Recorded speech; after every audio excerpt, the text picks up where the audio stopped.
We're going to read verse 3, so I'm not going to read the whole passage. Last time we did from verse 1 to verse 13. I'm just going to read verse 3 to verse 7. But before we read, for those who are visiting us, we're continuing in Psalm 45. I've been a bit stuck in the Psalms, and I love the Psalms. It's such a wonderful portion of the Scriptures that especially so relevant to us in our days. And we're continuing. I just want to mention last time that we looked at the first two verses. I was planning to do the whole sermon in one verse 1 to 13 in one sermon, but ended up only preaching on the first two verses. And now I'm only going to be doing verse 3 to 7. So last time we spoke about the king. It introduces a king. It introduces his beauty and his grace upon his lips. And you remember we looked at that, and that this king is blessed by God forever. Now we also see that this king is not only a beautiful, gracious king in his character, but he is also, and that's what we're going to see today, he's mighty in battle, he's victorious in righteousness, and ruling with divine authority. So in today's section, we see basically a shift, a powerful shift from the king who's no longer just this admired bridegroom, where it says, "You are a handsome king." Remember, this is a song from the sons of Korah to the king, and it's like a bridegroom singing a love song to the king. And now it shifts from this king who is this admired, this awesome, wonderful bridegroom to he is a warrior, he is a conqueror and a ruler, and that his throne is established forever. Now, you'll see today that his rule is marked by truth, by meekness and righteousness, and his enemies fall before him. He's not just an ordinary king. And we know, if we read this from the New Testament perspective, through the eyes of the New Testament, and we see that this is actually Christ. This is Jesus. He is the eternal king. He's the one who rules with justice and whose kingdom will never end. So today, verse 3 to 7, let's consider what it means to serve this king. I want you to admire this king, but know who he is, and that you serve him, who is both gracious and mighty, who is both loving and also just. So I pray that this will shape your view of God, will shape your worship of him, your devotion to him, and your confidence in him. And let us behold the majesty. So I've titled the sermon, again, The Majesty of the King. Let's read verse 3. It says, "Gird your sword on your thigh, O mighty one, in your splendor and majesty. In your majesty ride out victoriously for the cause of truth and meekness and righteousness. Let your right hand teach you awesome deeds. Your arrows are sharp in the heart of the king's enemies. The peoples fall under you. Your throne, O God, is forever and ever. The scepter of your kingdom is a scepter of uprightness. You have loved righteousness and hated wickedness. Therefore God, your God, has anointed you with oil of gladness beyond your companions." We'll just read up to there. Let's just thank the Lord. Lord, we thank you for your precious word.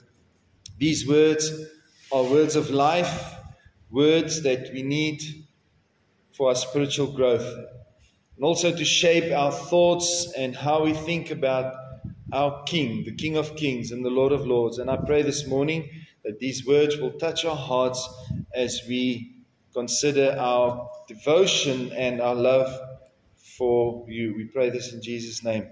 Amen. Now, the first thing I want to look at, I've only got 2 points this morning, so I apologize for being a bad Baptist. Only 2 points, but the first point is I want to look at the power and the victory of the King. The king here portrayed as a mighty warrior. The psalmist calls upon him to be ready, to prepare, to equip himself for battle. Verse 3 says, gird your sword on your thigh, O mighty one, in your splendor and majesty. Now he's a powerful king. He's a victorious king, ready to ride in battle in all his majesty. Now the sword, and I'm just going to go through the words and the verses to explain. The sword symbolizes strength. It symbolizes authority. It symbolizes judgment. And here mighty one is the word gibor in Hebrew, and it refers to a strong and mighty warrior. You also find this word in Isaiah 9 verse 6 when it refers to God, when it says El Gabor, mighty God. Same word. The words splendor, majesty are used here to describe the glory of God. We find this also in Psalm 96 verse 5 and 6 where it says, for all the gods of the peoples are worthless idols, but the Lord made the heavens. Splendor and majesty are before him. Strength and beauty are in his sanctuary. Let me tell you, I know the sons of Korah wrote this about a Davidic king. They also speak about the son of this king, son of the son Solomon. This king is not just merely a human ruler. His grandeur is divine. This is God Almighty. This is Yahweh. And although the sons of Korah might have composed this as a love song from a bride to an earthly Davidic king, this language suggests that it transcends above any human ruler. The song describes, and I believe, the Messianic king, the warrior king, whose name is Jesus Christ. We also find in the book of Revelation the direct fulfillment of this image. In verse 11 it says, then I saw heaven opened, and behold, a white horse. The one sitting on it is called Faithful and True, and righteousness he judges, and in righteousness he judges and makes war. Verse 15 then says, from his mouth comes a sharp sword with which to stroke down the nations, and he will rule with them with a rod of iron. This is talking about Christ, his second coming, the divine warrior who comes on a white horse, who comes in splendor and in majesty, wielding his sword to execute justice and judgment in this world. Isaiah 11:4 says that he will strike the earth with a rod of his mouth. In other words, the sharp sword that comes from his mouth is not a physical sword or weapon. It symbolizes the power of Christ's word. When Christ speaks, the word of God is like a sword. And we know those verses. I think it's Hebrews chapter 4. The word of God is like a two-edged sword. Symbolizes the power of Christ's word. Ephesians 6 verse 17 calls God's word the sword of the Spirit, reinforcing that Christ's weapon is ultimately his truth and judgment. Now, unlike earthly kings who fight for temporary power, Christ fights to establish his eternal kingdom of righteousness. And yes, we saw the beauty and the grace of the King. We saw that he is the eternal blessed king. But here in this portion of scripture, we see that he is a powerful and victorious king. He's a conquering king who will defeat sin and evil and unrighteousness forever and ever. He will wipe it off. Can't you imagine heaven without evil? A kingdom that is ruled with righteousness. He is a savior, but he is also a victorious ruler who will establish justice. And he actively reigns and will one day return to defeat all evil.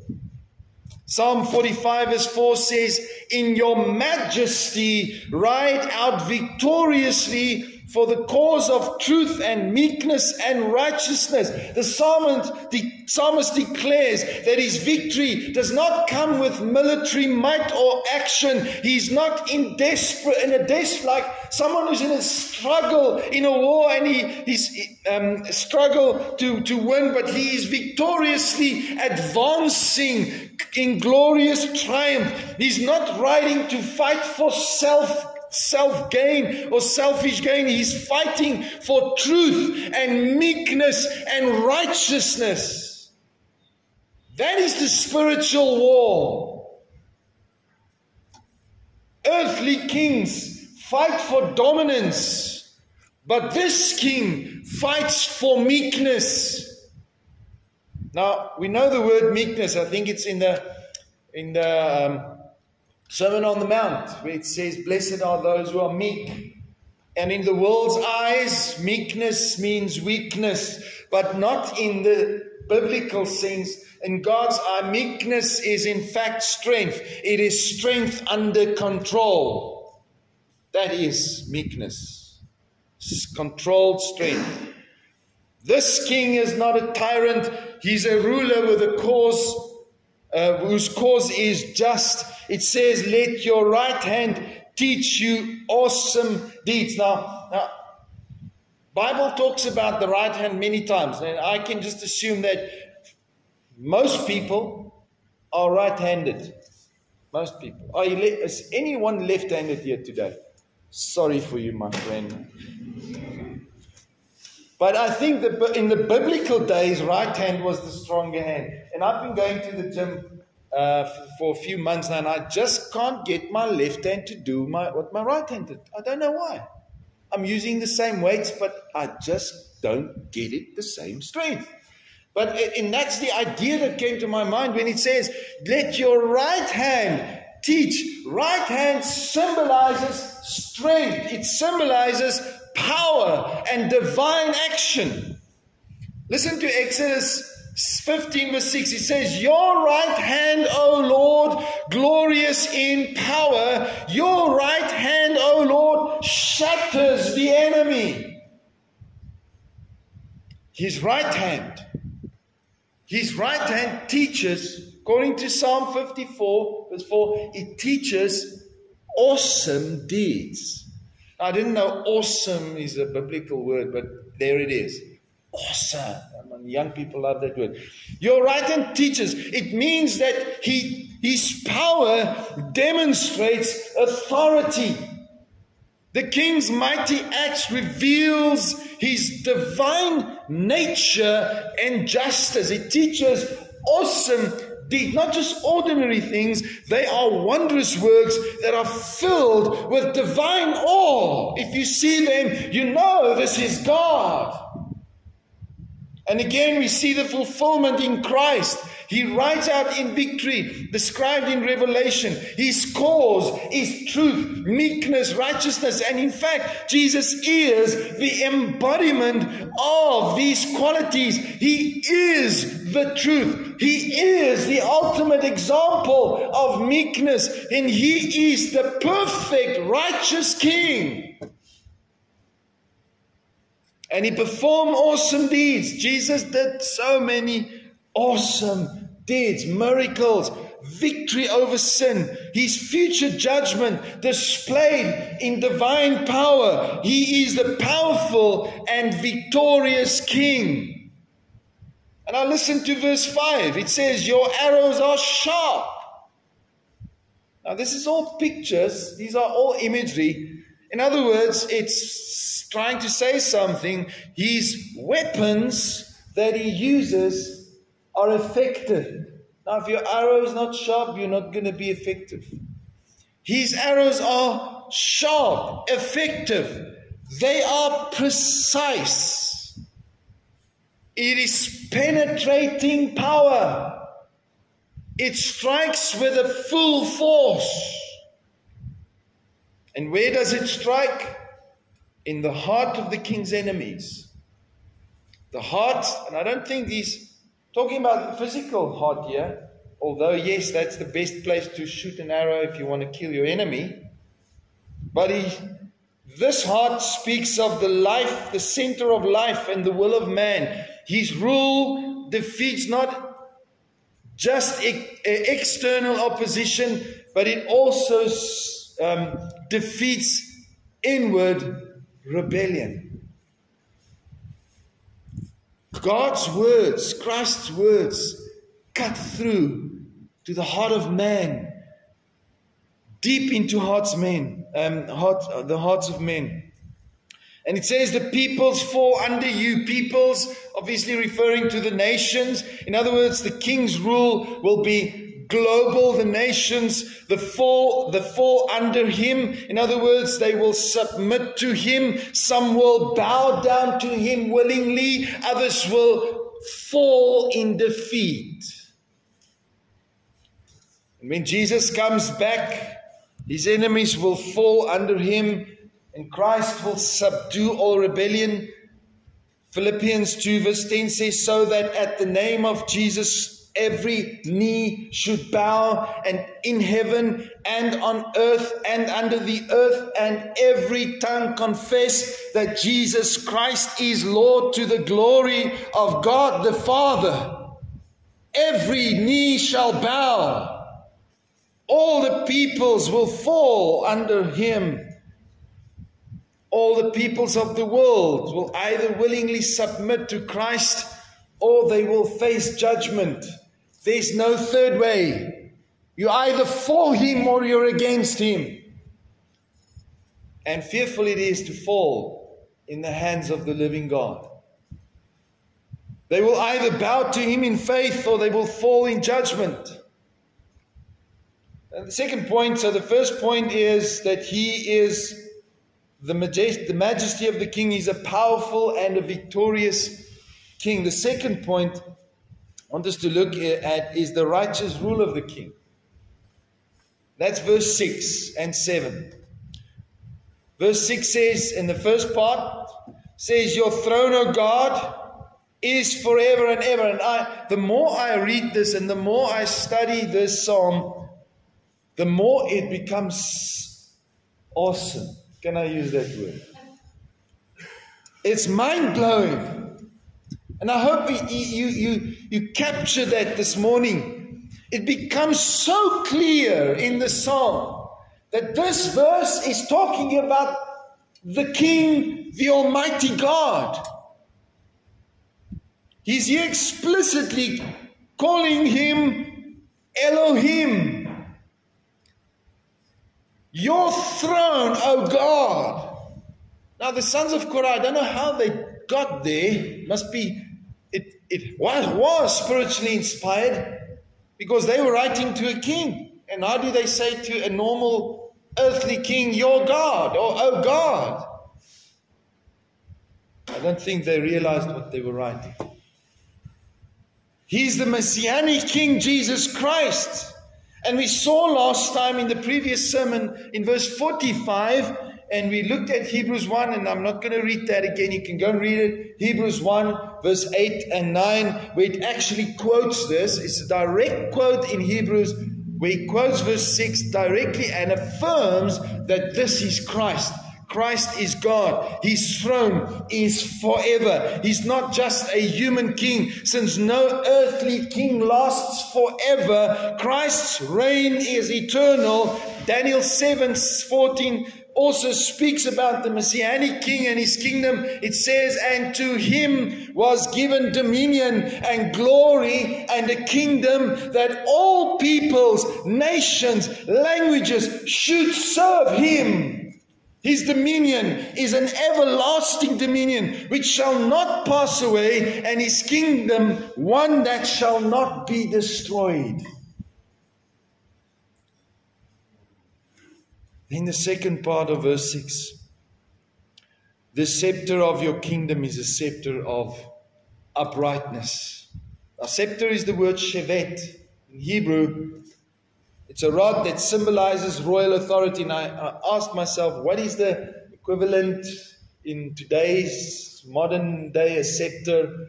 And can either be a judge's gavel, you know that,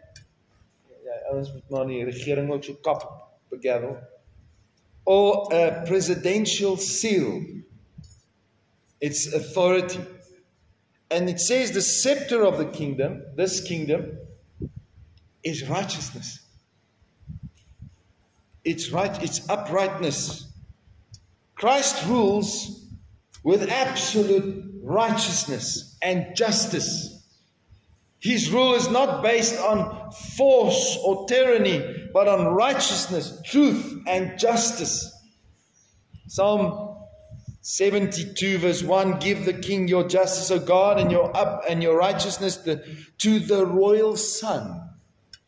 May he judge your people with righteousness and your poor with justice. Now, this psalm, Psalm 72, is for the king. It's a prayer for King David. And the royal son is Solomon. But it ultimately is a messianic psalm that points to Jesus Christ. Then Psalm 45:7, you have loved righteousness, hated wickedness. This king characterized by love for what is right and hate for what is wrong, for what is evil. And I truly believe in my heart, if you are truly born again and saved, you will love what is good and hate what is wrong. You have not truly repented if you don't hate sin. This should be the definite trait of any true king, real king. Can I say president? A real president is someone who advances the good of the people and fights evil. That's a real king. Unfortunately, we live in a world where it's the opposite. A king that is committed to justice and goodness and get rid of injustice and wickedness. And here comes the interesting part. And I've read it so many times, but now I see it. Therefore God, your God, has anointed you. Let those words, just think about those words. Therefore God, your God, has anointed you. Now you have to put a few scriptures together to see it. And I hope you see it. Yes, this king was appointed by God. He's divinely appointed, set apart for royal and redemptive purposes. And we know this is talking about Jesus. If we look at the whole context and the quote from Hebrews 1, verse 8 and 9, it's talking about Jesus, his throne that is forever and ever. And therefore God, your God, has anointed you. Now, let's go to Isaiah 61. I hope you can see this. 61 verse 1. It says, the Spirit of the Lord God is upon me, because Yahweh has anointed me, the Lord, to bring good news to the poor. He has sent me to bind up the brokenhearted, to proclaim liberty to the captives, and the opening of the prison to those who are bound, to proclaim the year of the Lord's favor and the day of vengeance of our God, to comfort all who mourn. Now, we know that when Jesus went to Nazareth and he went into the synagogue, you can read this in Luke chapter 4, verse 16 to 21. They gave him the scroll, as was the use. They would give someone a scroll, they would read from a scroll, and Jesus got the scroll, and he opens where? Isaiah 61, and he starts reading verse 1 and verse 2, and he ends in the middle of verse 2 to proclaim the year of the Lord's favor, and he closes the scroll, gives it back, and he goes and sits, and everyone's eyes are on him, and he says this: today these words are fulfilled in your midst. The Spirit of the Lord God is upon me. Jesus was identifying here himself in Isaiah 61. This is referring to him. He identifies himself as the Messiah that was prophesied, and it's probably one of the reasons they want to kill him. He identifies himself as the anointed one, thus fulfilling Psalm 45 verse 7. Therefore God, your God, has anointed you.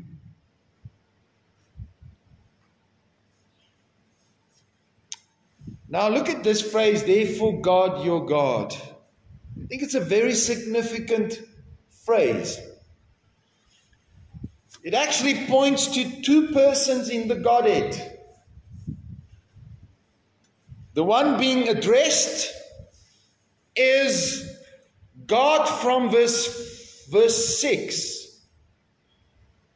Remember verse 6 where it's a song to the king, and the king is addressed in verse 6 and said, your throne, the king, O God, is forever. Who's that? Jesus Christ. Refers to Jesus Christ.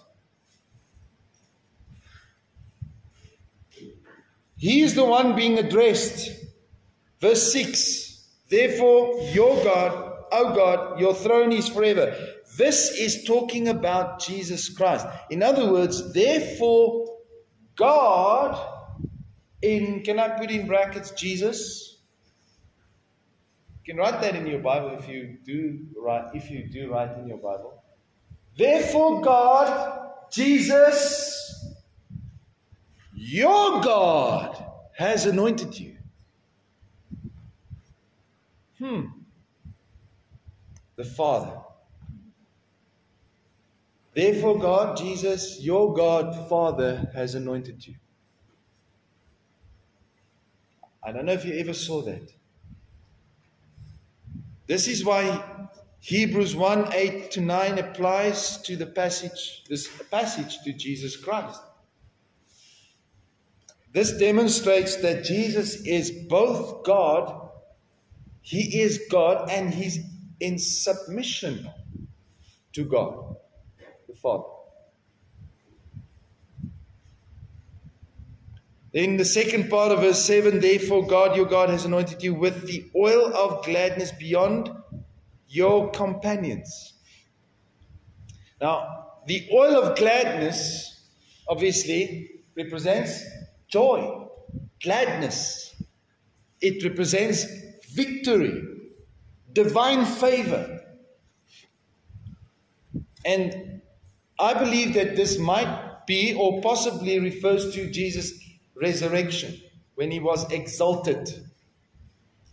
In the Old Testament, oil was used to anoint kings, priests, prophets, and this anointing symbolizes the divine approval, the blessing, and the empowerment of this king.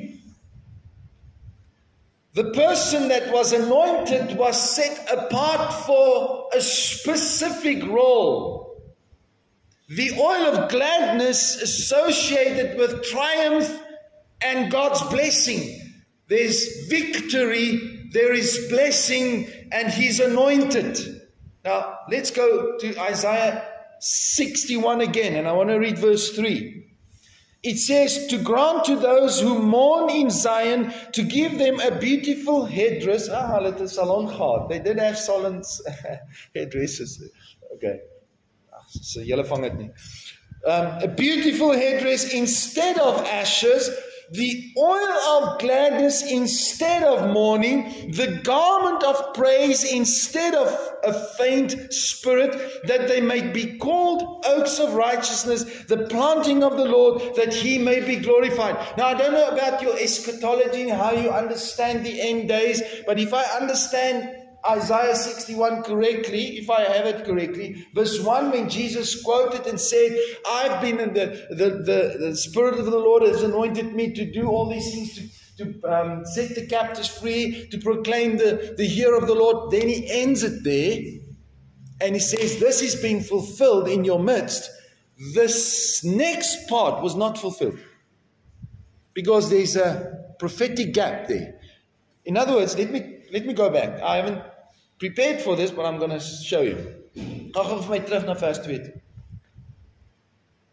Isaiah 61 verse 2. I just want to quickly show you that. I don't want to waste too much time. It says to proclaim the year of the Lord's favor and the day of vengeance. Did that take place?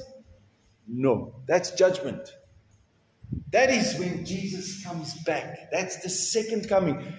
On the horse with his rod, He's going to judge the nations. So between this first part of verse 2 and the second part, there is a 2,000-year period already. We call that a prophetic gap. Just to show you that.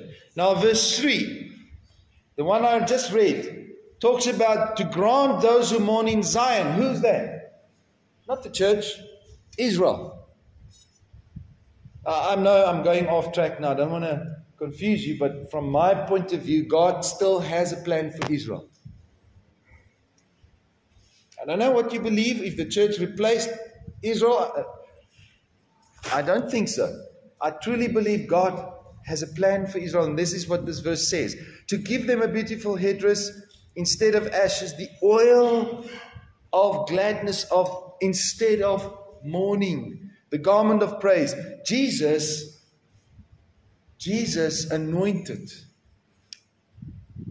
with the oil of gladness. When did this take place? When was Jesus anointed? I believe at His baptism. In the Jordan, when the Holy Spirit descended upon Him. Acts 10:38 says that God anointed Him with the Holy Spirit and with power. Acts 10:38. He was set apart for a specific role. He was set apart to be the Messianic King. But the greatest anointing came after His resurrection. Though His death and resurrection defeated, through His death and resurrection, He defeated sin, He defeated death, He defeated Satan on the cross, and He rose again, and God has highly exalted Him above His name, above all names. Philippians 2 verse 9. And this marks the beginning of His reign as the victorious King, where it says every knee should bow and every tongue confess that He is Lord. Jesus was anointed with the oil of gladness, and joy followed after His suffering. Hebrews 12 verse 2 says, looking to Jesus, the founder, the perfecter of our faith, who for the joy that was set before Him endured the cross, despising the shame, and is seated at the right hand of the throne of God. The resurrection was the moment of divine vindication and celebration. He's anointed with the oil of gladness. His work, He's done, it's finished, and beyond all earthly kings. Now He was anointed with the oil of gladness beyond His companions, beyond earthly kings, beyond all prophets before Him, beyond all the priests, beyond all the angels of creation. Hebrews 1:6 says, let all the angels worship Him. Let all the angels worship Him. My friend, you are either for Him or you're against Him. There is no neutral position.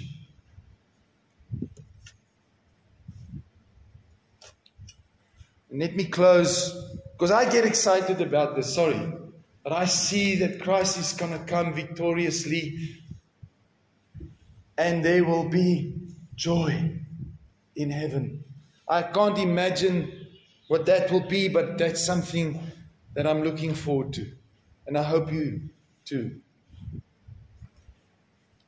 Psalm 45, 3 verse 7, if you don't see through the glasses of, if you don't see it as presenting Christ, it becomes shallow. But when I read this and I see Christ as the victorious, as the righteous and the divine King, He's not only the gracious bridegroom, but He's also the conquering King who fights for truth, who fights for meekness and righteousness. His throne is eternal. His rule is just. His victory is certain. And you and I can know that.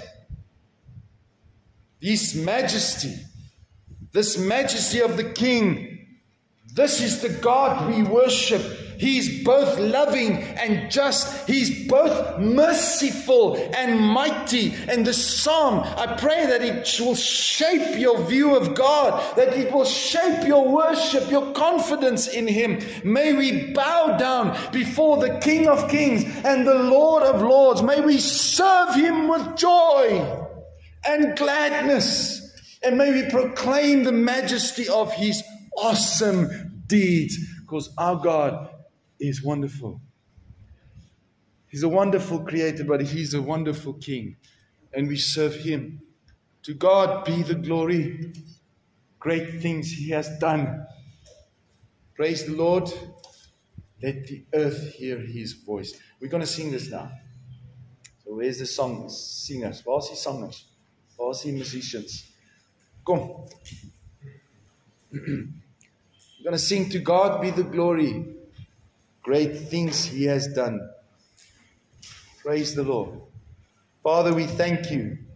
We thank You that we serve a wonderful, mighty God. We thank You that You are alive, that You sit at the right hand of the Father, that You rule, and that You are a King. Thank You, Lord, for Your love and mercy. Thank You, Lord, that You care for us and that we belong to You. And we want to sing glory to Your name. The only one, the only true King that we want to serve. And we pray this in Jesus' mighty name. Amen.